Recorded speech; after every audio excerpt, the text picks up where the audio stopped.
성도와 고난이라는 제목을 가지고 말씀을 좀 나누려고 합니다. 제가 이렇게 이제 맨날 기타를 치잖아요. 근데 기타를 좀 어쨌든 간에 좀 치려면 반드시 거쳐야만 하는 과정이 있습니다. 그게 뭐냐? 이 손가락 끝에 뭐가 잡히는 걸까요? 굳은살. 굳은살이 잡히려면 뭐가 먼저 오시죠? 안 해보셨나요? 물집이 먼저 와야 돼요. 물집이 먼저 잡혀요. 그죠? 이 물집이 잡혔다 터졌다 잡혔다 터졌다 하면서 이제 굳은 살이 이제 생기는 거죠. 그래야 이 손끝이 이게 단련이 됩니다. 그래야 이제 한참을 줄을 잡아도 쇠줄이잖아요. 이제 견디는 거예요. 근데 물집은 이게 편한 게 아니죠. 물집 잡히고 터지고 또 뭐 물집을 안 잡혀도 계속 하다 보면 손가락 끝에가 엄청 아픕니다. 그래서 예전에도 기타 수업하는데 막 예람이 막 아파 죽겠다고 막 그러고 우리 아들도 아파 죽겠다 그러고, 그러니까 아파서 물집이 잡혀서 못 나가면 이제 거기서 기타는 끝장나는 거죠. 더 이상 실력을 늘지 못해요. 내가 기타를 좀 치고 싶다 그러면 이 아픈 시기를 견디고 통과해야지만이 결국 이제 기타를 좀 칠 수 있게 됩니다. 근데 기타뿐이 아니죠. 우리가 어떤 것이든 뭐가 됐든 그걸 내가 좀 이렇게 잘하려고 한다 하면 반드시 힘겨운 배움의 시간, 훈련의 시간, 연단의 시간을 지납니다. 뭐든지 그래, 뭐든지. 그래서 이 배움과 훈련의 시간 속에서 실수와 실패를 경험하게 되는 거예요. 근데 그런 과정을 겪어야 돼요. 실수와 실패를 겪어야 이렇게 하면 위험할 수 있구나 라는 것을 아는 겁니다. 그리고 우리가 전문가 수준, 높은 수준, 완성도 있는 수준에 올라가기까지는 항상 우리가 누군가에게 배워야 되고 경쟁을 해야 되는 거예요. 그러면 나보다 잘하는 사람이 넌 왜 그 모양이냐? 그거밖에 못하냐? 뭐 그렇게 가르쳐 줬는데도 아직 이 모양이야? 언제쯤 철이 들래? 언제쯤 할래? 이런 비난을 들어야 될 수도 있어요. 그리고 결국은 내가 뭔가를 하려면 경쟁자와 싸워야 될 수도 있습니다. 그런데 이 시간을 견디고 통과하는 사람만이 뭐가 돼요? 실력자가 되는 거예요. 그래야 전문가가 되는 거예요. 그래야 인격자가 되는 거예요.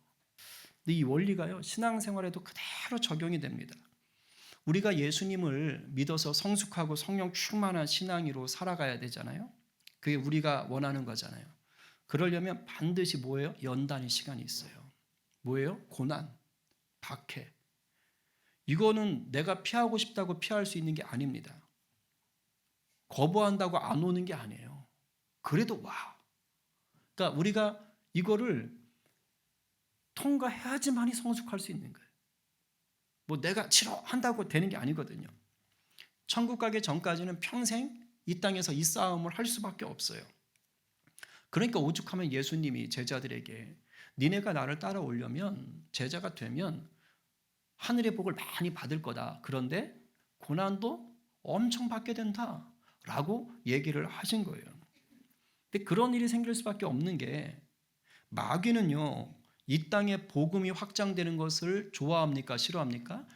질색을 합니다. 하나님 나라 세워지는 걸 너무너무 싫어해요. 여러분 마음 가운데 하나님 나라 세워지는 걸 싫어해요. 여러분 가정 가운데 하나님 나라 세워지는 걸 싫어합니다.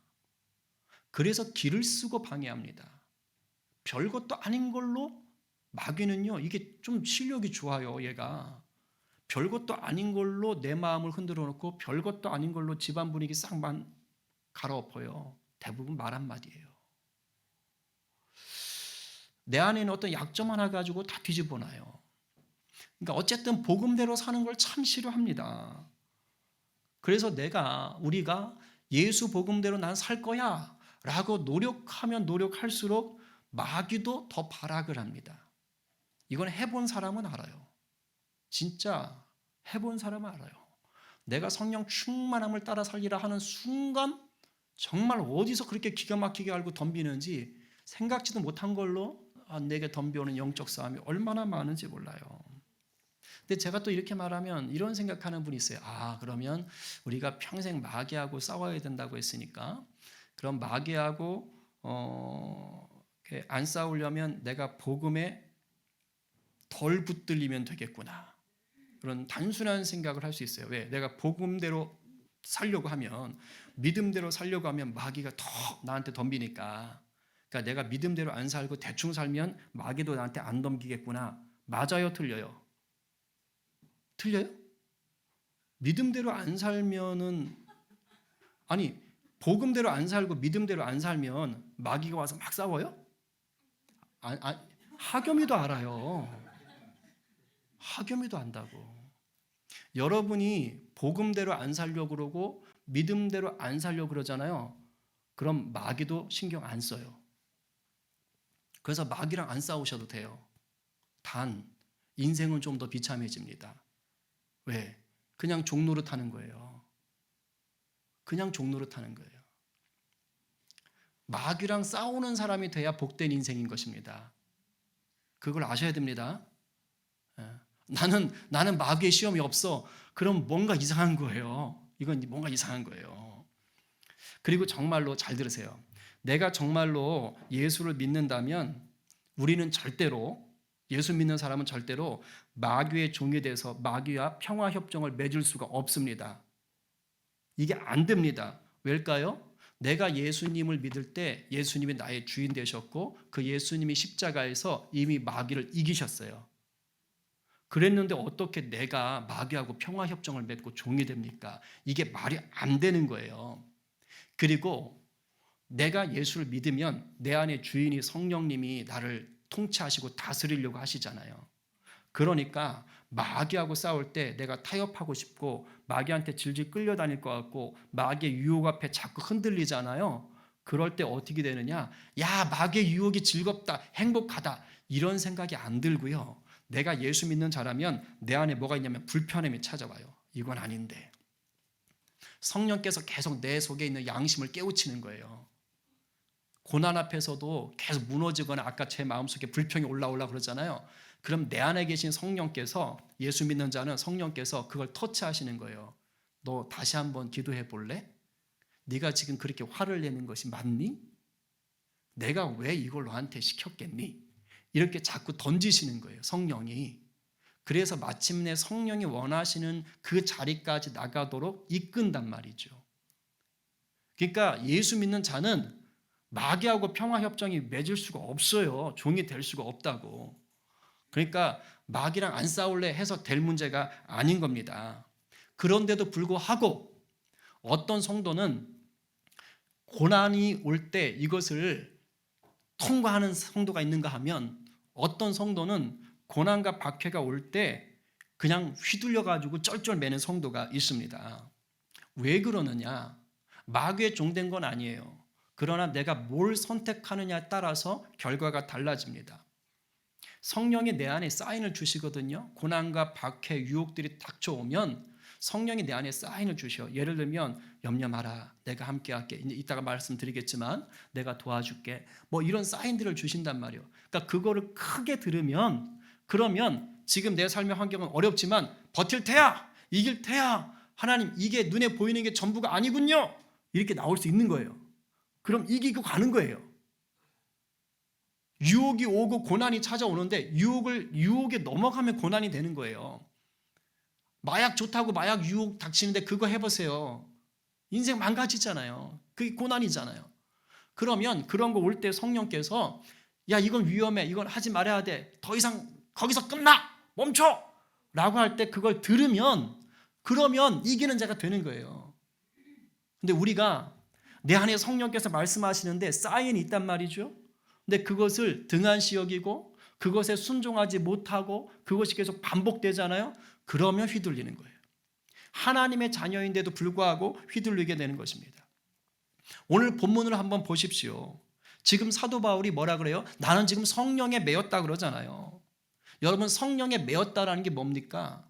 이 말은 그냥 내가 예수 믿어서 성령님이 계시다 이 뜻이 아니에요. 나는 성령께 꽉 붙잡혀 버렸다는 거예요. 올무 아시죠? 밧줄 딱 걸어서 지금 끌려가듯이 그렇게 성령에 나는 끌려간다는 뜻이에요. 달리 말하면 나는 성령 충만합니다. 나 지금 성령에 충만하여서 어디로 간다고요? 예루살렘으로 가고 있습니다. 지금 예루살렘으로 왜 가는 줄 아세요? 사도 바울이 3차 전도 여행을 다니면서 야 헌금 준비해라. 너 그 갈라디아 헌금 준비해. 너 빌립보 교회 헌금 준비해. 너 고린도 교회 헌금 준비해. 그래서 헌금을 걷어가지고요 예루살렘 교회에 지금 갖다 주려고 하는 거예요. 왜? 구약에서 그렇게 예언이 되어 있어요. 이사야에 60장에 만 백성 온 나라들이 재물을 들고 예루살렘 너 이스라엘 찾아갈 것이다 라고 되어 있어요. 사도 바울이 그 성취 약속을 성취하기 위해서 그 예물들을 지금 다 받아가지고 그 예루살렘 교회로 가지고 가는 거예요. 지금 그것을 가야 돼요. 가야 되는데 그런데 성령께서 뭐라고 한다는 거예요? 너 가는 곳곳마다 너한테는 결박과 환란이 기다리고 있어. 너는 고난이 기다리고 있어 라고 얘기하는 거예요. 내가 지금 예루살렘으로 가면 어떤 일을 당할는지 잘 모르겠는데 아는 거 분명하게 아는 게 하나 있어. 그게 고난과 결박과 환란이야. 이걸 지금 사도 바울이 얘기하고 있는 거예요. 자기가 그런 사람이라고. 나 이제 가면 죽었어. 나 가면 고생길이 열려. 이 말을 하고 있는 거예요. 근데 실제로 그래요. 사도 바울은요. 예수님을 만나는 그 때부터 그 인생은 환난과 결박과 고난이 예정되어 있다고 아예 하나님이 못을 박습니다.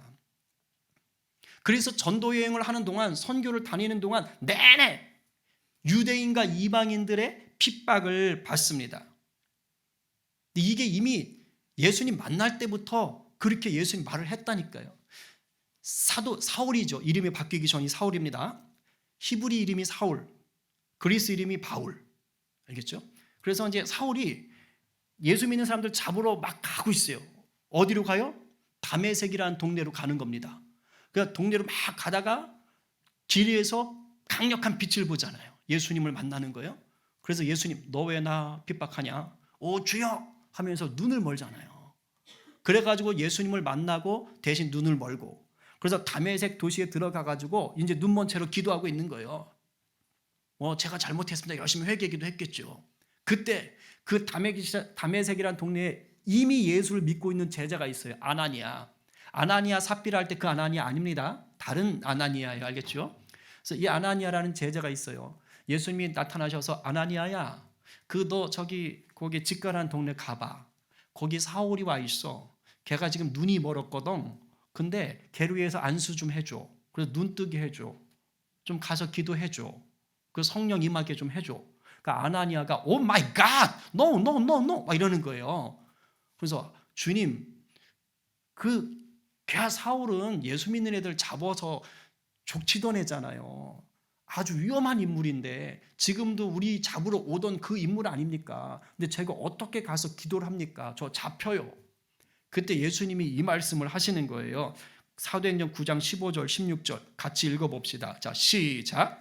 주께서 이르시되 가라 이 사람은 내 이름을 이방인과 임금들과 이스라엘 자손들에게 전하기 위하여 택한 나의 그릇이라. 16절 그가 내 이름을 위하여 얼마나 고난을 받아야 할 것을 내가 그에게 보이리라 하시니. 그러니까 지금 사도 바울을 그러니까 사울을 우리 주님이 부르셔서 이제 쓸 거다. 얘는 유대인과 이방인들에게 임금들과 모든 자들에게 내 복음을 나를 전할 사람이야. 내가 선택했어라고 했어요. 그런데 이 사울이는 앞으로 나를 증거하기 때문에 뭘 당한다고요? 써 있잖아요. 얼마나 고난을 받아야 할지 엄청 고난 받게 돼 있다는 거예요. 이걸 아예 초장부터 예수님이 말을 해버리시는 거예요. 말을 해버리시는 거예요. 그러니까 사도 바울은 이미 자기가 예수 믿고 나 다음부터는 뭘 알고 있어요? 내 인생은 꼬였다. 할렐루야 이러고 있는 거예요. 이게 가능합니까? 근데 되는 거예요. 되는 거예요. 지금 사도 바울이 오늘 본문에서 나의 달려갈까 주 예수께 받은 사명 그 은혜의 복음을 맞추려 하는 증거하는 것을 맞추려면 내가 생명조차 목숨조차 두려워하지 않는다? 이건 갑자기 난 고백이 아니에요. 예수님을 인격적으로 만나고 성령이 충만해질 때 이미 시작된 거예요. 변함이 없는 거예요. 왜 그럴까요? 이유는 하나예요. 죄인 중에 개수와 같던 두목과 같은 자기를 예수님이 은혜로 구원하신 거예요. 그게 너무 좋은 거예요. 너무너무 좋아서 내가 이것을 자랑하고 증거하는 것, 그것 때문에 내가 심지어 죽을지라도 오케이, 난 괜찮아. 난 어차피 천국 가니까. 어차피 나는 죽어도 마땅한 인간이었어. 그런데 나에게 이 놀라운 영광을 보여주셨어, 예수님이. 죽음이 뭐가 문제야? 부활이 있는데 이렇게 생각하는 거예요. 그러니까 그냥 고난? 그게 왜? 나 두렵지 않아. 라고 지금 얘기를 할 수 있는 거예요. 사도 바울만 그런 게 아닙니다. 이게 성령 충만하면 다 이렇게 돼요. 여러분 조심하세요. 성령 충만하면 죽음이 두렵지 않아요. 조심하세요. 오늘 성령 충만 더 크게 받길 바랍니다. 아멘이 자고. 아니 그럼 사소한 거에 두려워할 거예요? 어머 쥐다 이러고 두려워할 거예요? 아니 사망 앞에서도 두려워하지 않아야지 좋은 거 아니에요? 아멘? 지금 막 헷갈리죠? 헷갈리게 해야 돼. 그렇죠? 오순절 성령의 역사가 일어난 후에 사도들이요 미쳐버렸어요. 예수님이 십자가 달리신 후에는요 달달달 떨면서 숨어 있었거든요. 다락방에. 야 우리 잡으러 어떡하냐? 야 어떡하냐? 예수님이 기도하랬지? 숨어서 기도하자. 그러다 이제 은혜가 있었던 거죠. 그리고 나서 오순절 성령의 역사를 딱 경험하니까 이제 다락방에 안 숨어. 그냥 뛰쳐나와가지고 막 기도하고 증거하는 거예요. 베드로가 한번 설교 딱 했거든요. 몇 명? 3명 이러면 큰일 납니다. 3,000명. 한 방에 3,000명. 그 다음에 또 설교하니까 5,000명. 주여 제게도 이런 은혜를. 그러니까 엄청난 붕의 역사가 일어나는 거예요. 그리고 그 예수 믿게 된 성도들이 어떻게 하는 거예요? 물건 자기 집 재산 다 팔아. 그리고 필요한 사람 막 나눠주고 물건 갖고 와서 우리 같이 씁시다 이러는 거예요. 우리 교회는 조금 되는 것 같아. 그냥 집에 있는 거 다 들고 와서 그냥 막 이렇게 나눠주고 하던데 우리 좀 초대교회 같은 것 같아. 근데 그때나 지금이나 사실 이게요 평범한 게 아닙니다. 왜냐하면 인간은 근본적으로 이기적이에요. 내 걸 갖고 싶어하고 더 많이 갖고 싶어 한다고요. 인간은. 그런데 예수로 충만해지잖아요. 그러면 기꺼이 나누고 싶어요. 왜 그럴까요? 예수님은 목숨까지 줬거든. 목숨까지 줬으니까 자기도 뭐 아까울 게 없는 거예요. 성령 충만하잖아요. 그러면 세상과 다른 기준으로 살게 되어 있습니다. 조심하세요, 여러분. 그러니까 성령 충만하시길 바랍니다. 아멘입니다. 근데 아까 말했지만 이렇게 사는 것을 마귀가 좋아해요, 싫어해요? 싫어해요. 엄청 싫어해요. 엄청 싫어해. 그래서 유대 종교 지도자들의 마음을 충동시켜요. 그래서 저 사도를 잡아라! 해가지고 잡아서 협박하고 때리고 감옥에 쳐넣고. 근데 그래도 안 되니까 이제 풀어주거든요. 그때 사도들이 이렇게 고백합니다. 5장 41절 시작. 사도들은 그 이름을 위하여 능욕받는 일에 합당한 자로 여기심을 기뻐하면서 공의 앞을 떠나니라. 이렇게 됐어요. 예수님의 이름을 위하여 능욕받는 것, 비난받고 요구도 먹고 뭐 매질 당하고 손가락질 당하는 거요. 이걸 뭘로 여겨요? 합당하게. 당연한 거 아니야? 내가 복음대로 살면은 요구도 먹는 거 당연한 거 아니야? 내가 예수 잘 믿으려고 하면은 핍박 있는 거 당연한 거 아니야? 이렇게 생각한다니까요. 조심하셔야 돼요. 이런 은혜가 있어요. 그러면서 기뻐해요. 기뻐. 이러면서 떠나요. 여러분 예수를 잘 믿으려고 하면 할수록 고난은 절대 비껴가지 않습니다. 그러나 잘 들어요. 성령 충만하게 붙들려 살잖아요. 그럼 묘해요. 그런데 기뻐할 수 있어요. 아멘? 이기는 자로 살게 되는 것입니다. 아직 자꾸 좀 두려워하시는 눈빛이신데 성령이 더 부어지면 여러분에게 그 눈빛이 사라지게 되고 기쁨의 눈빛으로 변하게 될 줄로 믿습니다. 우리 오늘 말씀 붙잡고 성령 충만하게 살 때 고난을 어떻게 우리가 이기는 자로 대할 수 있는지 우리가 사도행전에서 좀 한번 보려고 그래요. 첫 번째는 요게 성도의 삶에 성령 충만한 성도의 삶에 제일 많이 나타나는 현상이에요. 요게 고난과 박해가 닥칠 때 성령께서 고통을 이길 힘을 주신다. 말 잘 들어요. 고통을 없애주신다가 아니에요.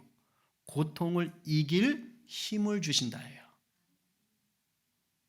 우리가 예수를 이제 막 믿는 분들은 저걸 오해해서 내가 예수 믿으면 어떠한 고통도 없다.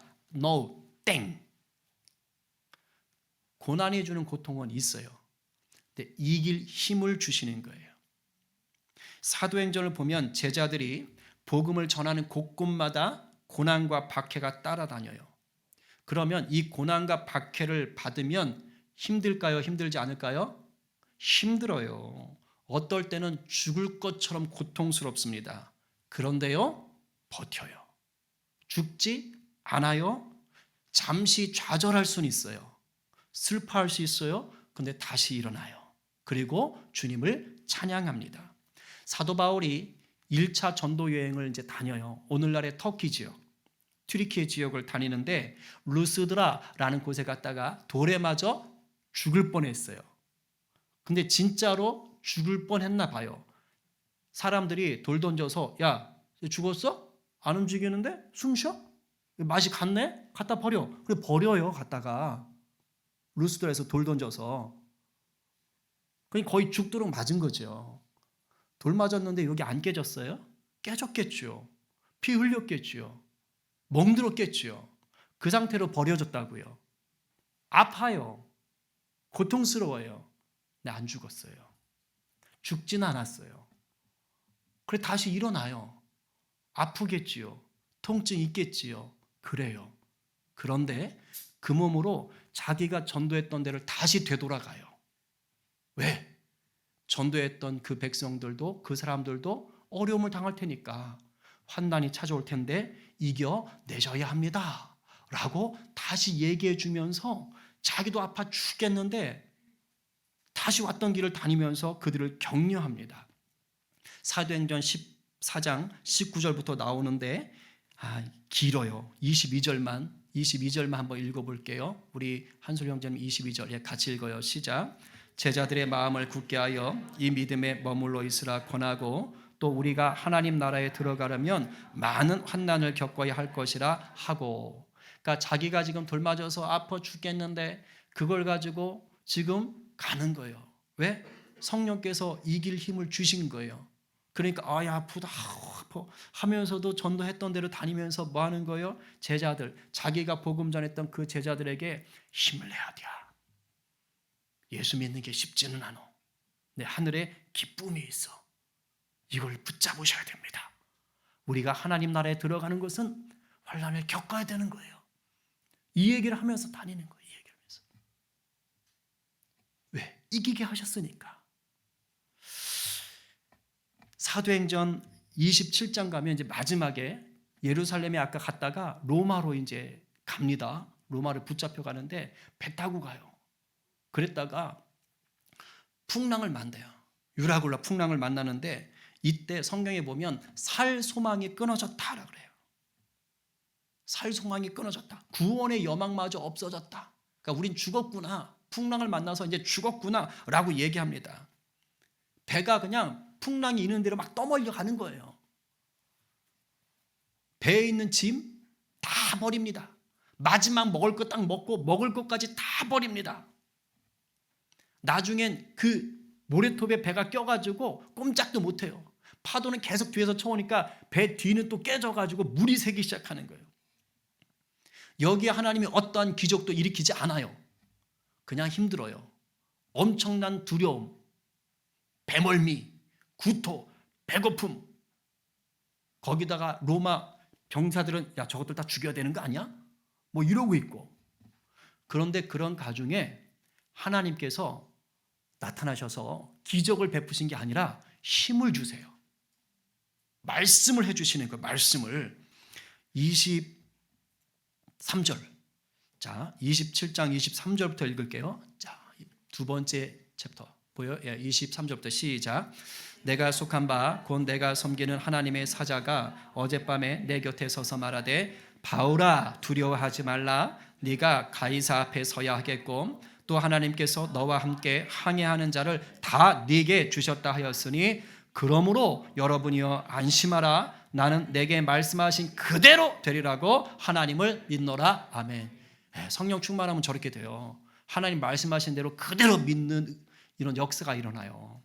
성령 충만하면. 근데 지금 하나님이 기적을 일으켜서 풍랑을 잠잠케 하실 수 있지요? 근데 그렇게 안 하셨다고요. 그냥 풍랑 다 쳤고 배는 깨졌고 그런 상황이에요. 짐은 다 버려야 됐고 이거 어떻게 살아? 이러고 있었는데 천사가 나타나서 얘기한 거예요. 바울아, 걱정하지 마. 네가 지금 카이사르, 시저 얘기하는 거예요. 로마 황제한테 가서 소송해야 되잖아. 너 갈 거야. 걱정하지 마. 그리고 지금 이 배에 타 있는 사람 총 276명이에요. 걱정하지 마. 한 명도 안 죽어. 걱정하지 마.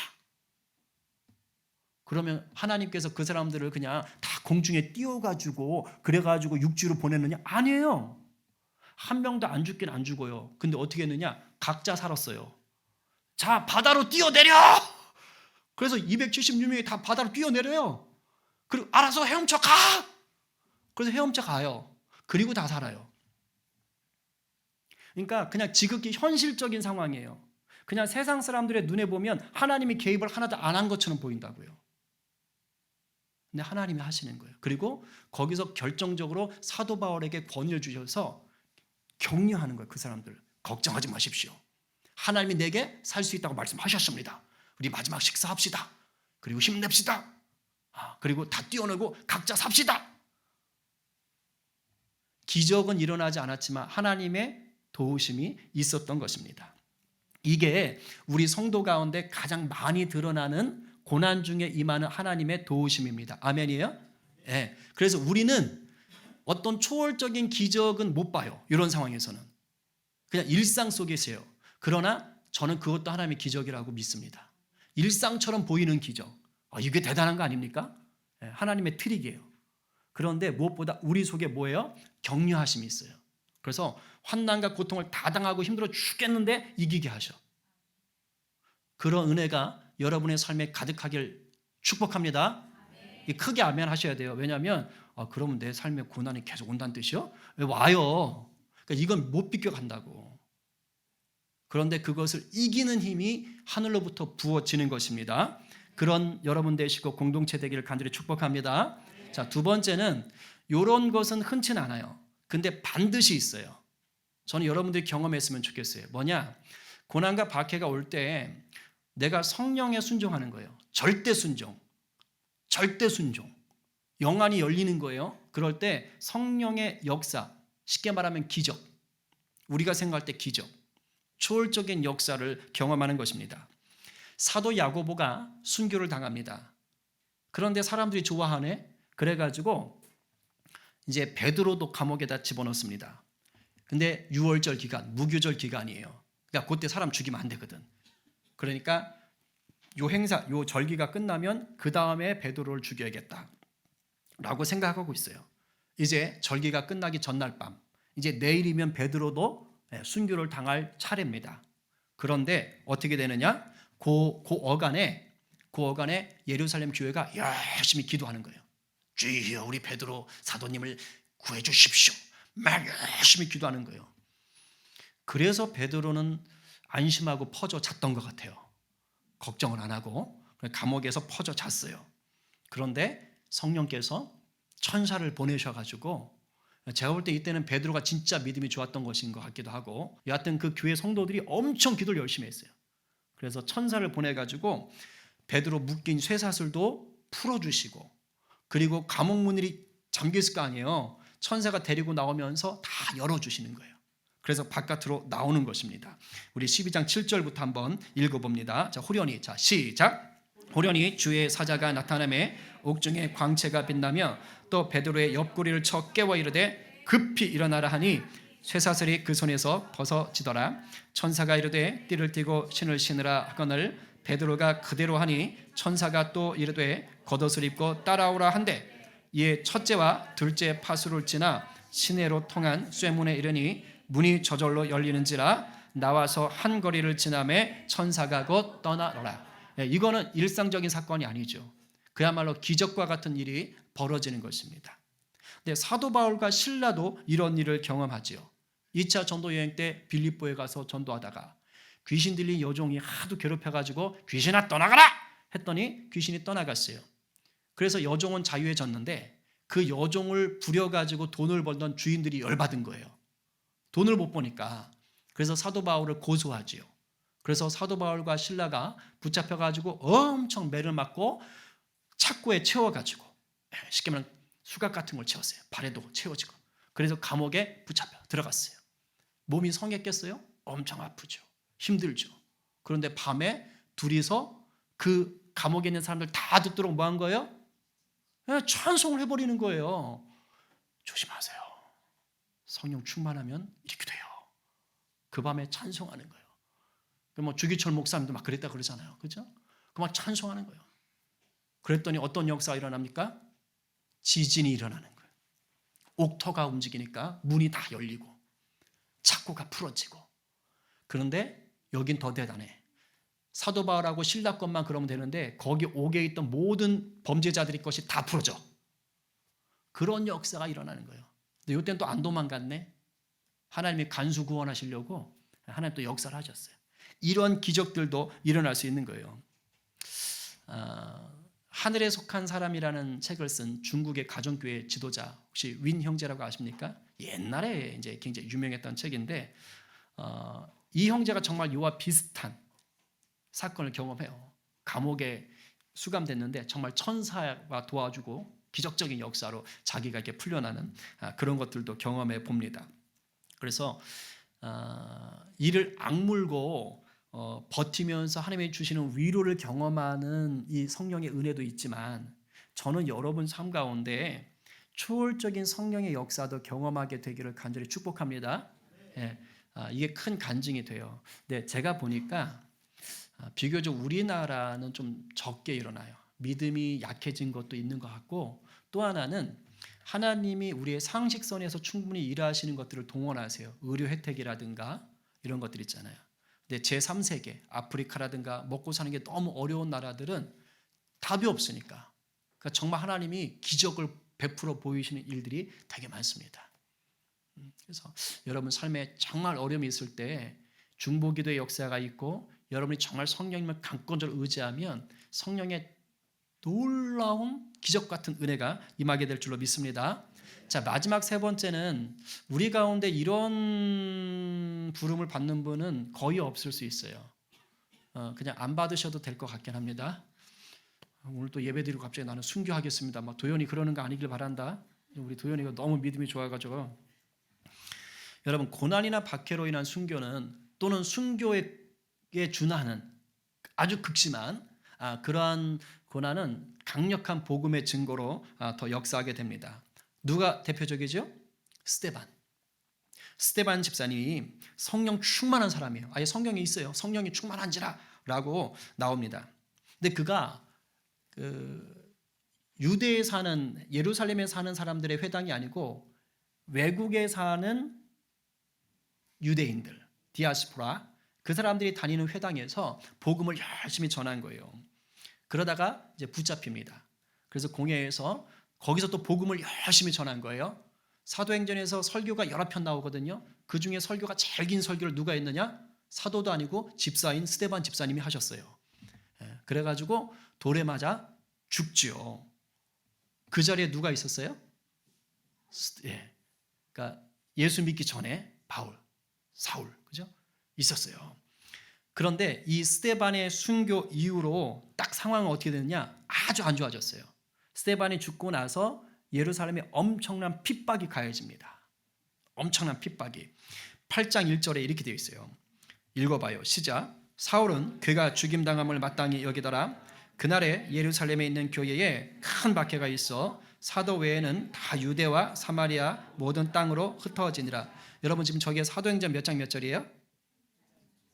사도행전 1장 8절이 뭐예요? 성령이 너에게 마시면 너에게 권능을 받고 예루살렘과 온 유대와 사마리아 땅끝까지죠. 그걸 그대로 뒤집으면 어떻게 되는 거예요? 아까 다시 한번 보여주세요. 8장 1절. 예. 자, 사도행전 1장 8절을 뒤집으면 되게 재밌어요. 이제 보여요? 예루살렘에 있는 교회가 큰 박해가 있어요. 그래서 어떻게 되죠? 사도 외에는 다 유대와 사마리아와 모든 땅으로 흩어지니라. 뭐가 계기예요? 큰 박해. 그 앞에 누가 있어요? 사울. 소름 돋지 않아요? 전 성경보다 소름 돋았어요. 사도행전 1장 8절이 사도행전 8장 1절에서 이렇게 풀어지는구나. 여러분 보세요. 스데반이 죽었어요. 그리고 예루살렘에 엄청난 박해가 있어요. 표면적으로 보면 교회가 무너진 것 같죠. 교회가 끝난 것 같아요. 복음이 패한 것 같습니다. 복음이 힘을 잃은 것 같습니다. 그런데 그게 아닌 거예요. 스데반의 순교가 있기 전까지 복음은 어디에만 머물러 있었어요? 예루살렘. 그런데 성령은 어떻게 했어요? 네가 성령을 받으면 권능을 받고 예루살렘과 그 다음 어디예요? 유대와 사마리아 땅끝까지 가야 되잖아요. 근데 아직 복음이 어디만 있는 거예요? 예루살렘에만. 여기만 우리가 줬사오니 여기가 줬사오니 아싸 이러고 있었던 거예요. 성령의 일을 하시는 거예요. 스데반이 딱 죽고 핍박이 오니까 결국은 흩어질 수밖에 없게 하시는 거예요. 다 흩어졌어요. 사도들만 남고. 그런데 이 흩어진 자들이 애구무소하고 숨은 자들이 아닌 거예요. 다 흩어져서 뭐 하는 거예요? 예수는 주, 예수는 그리스도를 외치는 자로 나갔던 것입니다. 그래서 유대와 사마리아와 다메섹에 있는 수리아 지역과 지중해에 있는 섬들과 터키와 아프리카까지 다 흩어지는 거예요. 스데반의 순교 이후에 복음의 확장을 드러내는 구절들이 성경에 나오거든요. 사도행전에 몇 개만 볼게요. 8장 4절 5절 시작. 그 흩어진 사람들이 두루 다니며 복음의 말씀을 전할세 빌립이 사마리아 성에 내려가 그리스도를 백성에게 전하니. 그 흩어진 사람들이 순교 때문에 박해 때문에 어쩔 수 없이 흩어졌기 때문에 사마리아에 복음을 전하는 자가 생겼어요. 자, 9장 31절 시작. 그리하여 온 유대와 갈릴리와 사마리아 교회가 평안하여 든든히 서가고 주를 경외함과 성령의 위로로 진행하여 수가 더 많아지니라. 9장 31절은 스데반이 죽은 이후고 예루살렘에 박해가 있는 이후예요. 그런데 뭐라 그래요? 유대와 갈릴리와 사마리아 교회가 평안하여 든든히 서가고. 놀랍습니다. 사도행전 11장 19, 20, 21 시작. 그때에 스데반의 일로 일어난 환난으로 말미암아 흩어진 자들이 베네게와 구브로와 안디옥까지 이르러 유대인에게만 말씀을 전하는데 그 중에 구브로와 구레네 몇 사람이 안디옥에 이르러 헬라인에게도 말하여 주 예수를 전파하니 주의 손이 그들과 함께 하심에 수많은 사람들이 믿고 주께 돌아오더라. 할렐루야. 스데반의 순교는 표면적으로 보면 끝장난 것 같았고 다 죽은 것 같았지만 그렇지 않았다고요. 복음은 복음대로 역사하면서 더 엄청난 힘으로 퍼져나갔던 거예요. 여러분 고난과 박해 중에 끝판왕 제일 극심한 게 순교라고 할 수 있죠. 그리고 순교당한 그 성도 자체로만 보면 그 사람은 육체를 가지고 복음을 증거할 기회를 이제 잃어버린 거예요. 그러니까 그 성도는 끝장난 것처럼 보인다고요. 근데 그게 아니라니까요. 영적인 눈은 그 성도를 육체의 죽음을 통해서 그 성도를 뭘로 삼은 거예요? 썩어지는 미랄로 삼은 거예요. 그래서 그 성도로 통하여 엄청난 열매들이 열리도록 성령께서 역사하는 것입니다. 그럼 그 성도는 자기가 그냥 죽었으니까 끝장났잖아요. 아니요! 부활의 소망, 부활의 열매가 되는 거예요. 요한계시록 보면 목배임을 당한 순교자들은요 하나님의 특별한 은혜를 입는 거예요. 천년 왕국 가운데 하나님께서 쓰시는 거예요. 우리가 생각하는 그 고난, 극심한 순교일지라도 그것이 결코 낙심할 거리가 아닌 것입니다. 제가 일전에 한번 얘기한 것 같은데 북한에서 탈북한 목사님이 간증하셨을 때 그 얘기를 했다 그랬잖아요. 옛날에는 북한 당국이 예수 믿는 사람들을 잡으면 공개 처형을 했어요. 사람들 다 마을 사람을 모아놓고 거기서 죽였단 말이에요. 근데 최근에는 그렇게 안 한대요. 왜일까요? 손해야. 마을 사람들 다 모아놓고 예수 믿는 사람들을 지하교인들을 잡아가지고 죽이는데 무서워하지 않는 거야. 거기서 찬양을 하는 거야. 하늘 가는 발 막 이러고 있는 거예요. 자기 자식 그 죽어가는데 아가야 조금만 기다려. 아버지 조금만 기다려. 하늘에서 만나자. 이러고 있는 거야. 더 위험한 건 그걸 보고 있는 이 마을 사람들이 그걸 보고 충격을 받는 거야. 수령보다 더 위대한 분인가 보다, 예수가. 그리고 오히려 그걸 보고 예수를 믿네? 그래서 그때부터는 공개 채용을 안 한대요. 그리고 그냥 놔둔대요. 그 사람 미끼로 더 잡아보려고. 안 되는 거야, 안 되는 거야. 그러니까 순교를 시키면 오히려 자기가 손해라는 것을 이미 알고 있는 거예요, 이 사람들도. 여러분, 아무리 고난이 힘들고 우리를 무너지게 해도 그것이 복음을 막을 수 없고요. 오히려 여러분들이 정말 복음 때문에 고난을 당한다? 정말 기뻐하셔야 돼요. 왜냐하면 하나님이 여러분을 통해 놀랍게 역사한다는 영광의 신호인 것입니다. 정리할게요. 우리 성림 공동체 지체들 중에 지금 삶의 자리가 몹시 힘든 분들 계실 수 있어요. 그게 예수 복음 때문에 그런 분도 있고 마귀의 유혹 앞에서 당하는 고난일 수도 있어요. 그러나 여러분 중심에는 예수님을 향한 마음이 있는 것을 저는 알아요. 그리고 예수님을 더 잘 믿어보려고 하는데 삶이 더 꼬이는 것 같은 분들도 계실 수 있어요. 그리고 지금 나에게 닥친 이 고난이 이해가 안 되는 분들도 분명히 있어요. 왜 내게 이런 고난을 주시는가? 근데 오늘 말씀을 기억하세요. 주님은 그 고난까지도 선하게 사용하시는 분이십니다. 아멘? 성도의 순교까지도 하나님은 놀랍게 사용하시잖아요. 그러니까 내가 지금은 당장은 이 고난을 이해할 수 없어요. 왜 내 자녀에게, 내 부모에게, 내 가족에게, 내 직장에 이런 일들이 일어나는지 나는 다 이해할 수 없다고요. 그런데 우리 하나님이 그 상황 속에서도 나를 다루시고 그것을 통하여 나를 정금같이 사용하셔서 생명의 통로, 복음의 통로로 써 나가고 계시는 줄로 믿으시기 바랍니다. 그러니 힘을 내십시오. 때로는 포기하고 싶고 때로는 고난이나 유혹 앞에 굴복하고 싶을 수 있어요. 그럴 수 있습니다. 그러나 우리 주님이 여러분을 포기하지 않잖아요. 이미 승리를 주셨습니다. 그러니 다시 오늘 이 자리에서 예수님을 바라보시길 바랍니다. 다시 말씀과 성령을 붙잡으시기 바랍니다. 그럴 때 우리의 삶도 사도행전에 나오는 우리 믿음의 선배들처럼 놀라운 은혜를 누리게 될 줄로 믿습니다. 오늘 누가 나를 정금 같은 복음의 사람으로 빚으시는 내 주님을 신뢰하시면서 삶에 닥친 고난과 싸워 나가시겠어요? 오늘 누가 고난 속에서도 성령을 붙잡을 때 누리게 하시는 그 은혜를 맛보시면서 복음의 증인으로 서시겠습니까? 이 말씀 앞에 아멘으로 화답하시면서 말씀과 성령님을 의지하기로 한 번 더 결단하시는 우리 모두 되기를 간절히 축복합니다. 아멘입니다.